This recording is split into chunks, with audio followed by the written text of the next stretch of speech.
Well, ladies and gentlemen, welcome to the UK, where left is right, up is down, and common sense, as each day passes, gets harder to find, especially, by the way, with this guy in charge. Yeah, it's not looking too good right now. A few months ago now, I reported on a very concerning story, and some of you will remember this one, but it involved NHS nurses and their changing rooms, and for those of you that haven't heard about it, me just saying that, you already know where this one's heading. We have NHS nurses who were told by woke hospital chiefs that they need to be re-educated after they complain about a trans colleague who shared their women's changing room and was staring as they got undressed. A formal complaint was signed by 26 nurses and was sent to bosses at the County Durham and Darlington NHS Foundation Trust in April, but a human resources manager allegedly dismissed their concerns and said the nurses need to broaden their mindset, be more inclusive, and be more educated. Now, after being dissatisfied with the response from bosses, 8 of the nurses are launching an unprecedented employment tribunal against the NHS trust that employs them, claiming harassment, indirect discrimination, victimization, and human rights violations. Well, this is the very stunning and brave society woke leftists, liberals, and the people in charge have created. Very progressive, right?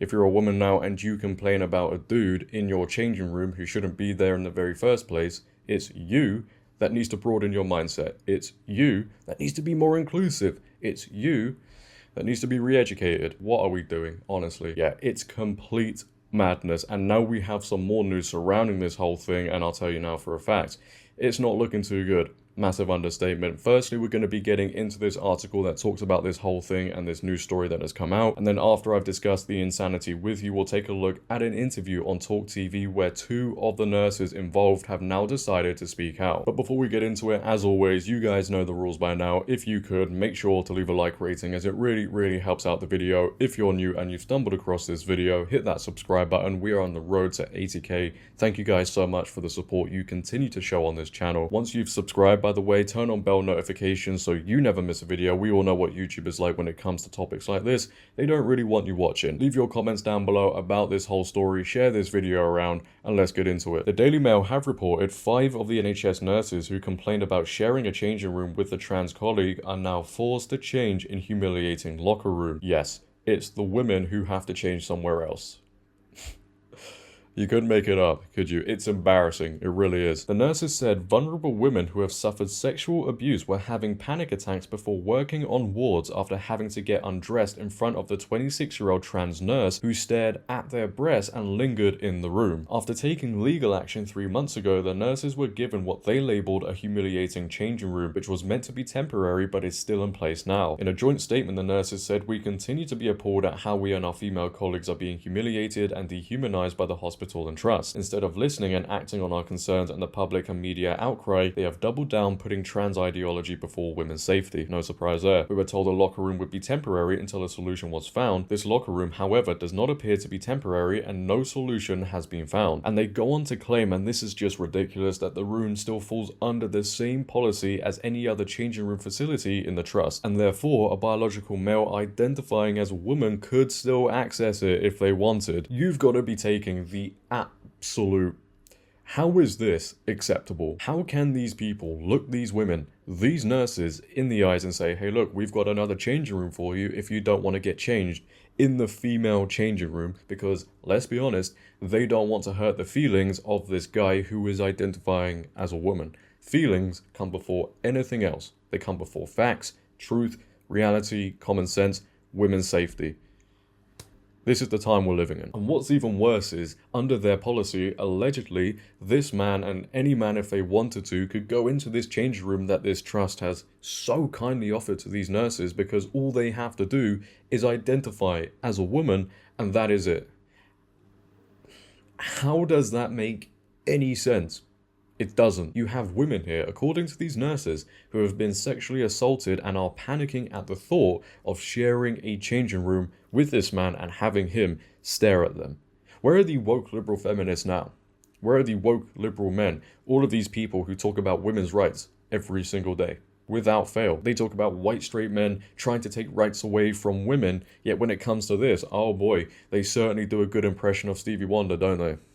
Yeah, funny that. It's funny how it all works. But let's now get into this interview that two of the nurses gave on Talk TV. I'll leave a link in the description of this video for anyone that wants to go check out the whole thing. I highly recommend you do, so you get to hear everything they have to say. But in this part, we're going to be reacting to these two nurses go on to reveal that some of the nurses who were getting changed in this locker room didn't even know that this male who was identifying as a woman was a dude. Yes, they were unaware. Complete madness. Let's get into it. Let's get to the bottom of this, shall we? And bring into the conversation two of the nurses themselves, Bethany Hutchison and Lisa Lockie. Ladies, it's fantastic to have you on the programme. Ladies who actually are ladies and deserve to have their own changing rooms, may I just add. Talk to me, first of all, because, what was this colleague of yours like who came and said, look, I identify as a woman, I want to get changed in the changing room? Was he discreet? Was he sensitive? Or was he a bit creepy? Oh, there was no discussion prior to us just finding him in the changing room. So we weren't sort of introduced, this is, this is a colleague who is going to be, who is transgender, who's going to be using the changing room. There was none of that. It was just kind of, we were left to just go in and find him ourselves. Okay. And, for some women, it was a real shock, I mean, fortunately for me personally, one of my colleagues had already told me, so I was aware that it was going on. Whereas, some of our international girls, they knew nothing of it and were just walking in, mid-stripping off and then realising there was a man in there with them, which it was really quite, terrifying for them. Yeah, oh my God, it's interesting. I hadn't even thought about that perspective, given that we do have so many NHS staff from other countries where culturally that would be utterly horrific. Not that I think is non-horrific in our country, frankly.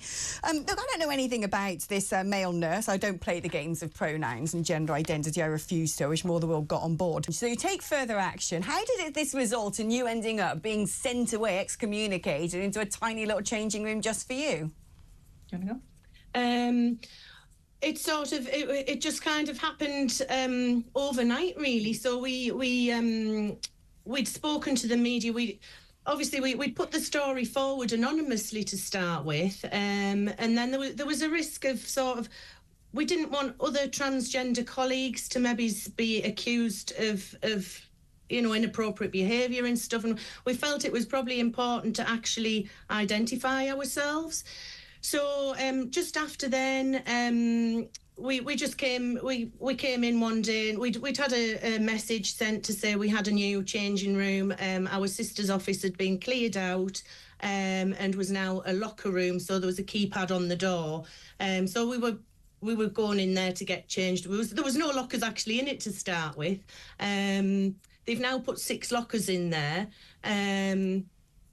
but it's not private particularly. There's kind of it opens onto the door of the door opens onto the corridor right opposite a side room. Lots of staff go past this room, so if you're mid undress, someone happens to come in to open the door, you're on full show. It's just a small square room. Yes, so, and I think the Trust would argue that they've done something about this to appease us. They've also provided us with a sort of closed-off cubicle, which is in a discharge office. We use that room for discharging patients and having meetings, and all sorts of people can go in there to have chats. So it's not really appropriate. But they think that they've done something to appease us, which actually they haven't, because the policy is still in place, which allows for people who self-identify to access that changing room. And that's the point. They haven't actually solved the problem. They've just removed us and ostracized us from a changing room that actually we're entitled to be in.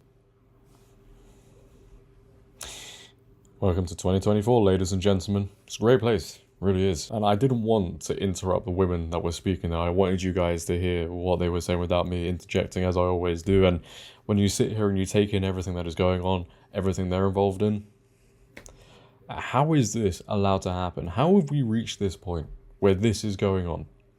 It is delusional. It is, like, I don't even have the words anymore. I really don't. I think I've used every single word in the dictionary. And even if you speak up about this, I can guarantee you, these women who are pushing back against this, they've been called all sorts of names by women as well.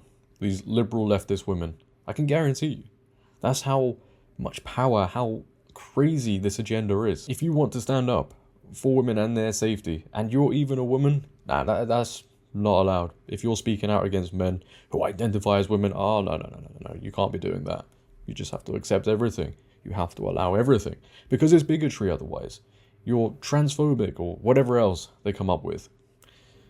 Get a grip. But well done to these women for speaking out and pushing back against this. Hopefully, in time, they can get the justice that they deserve.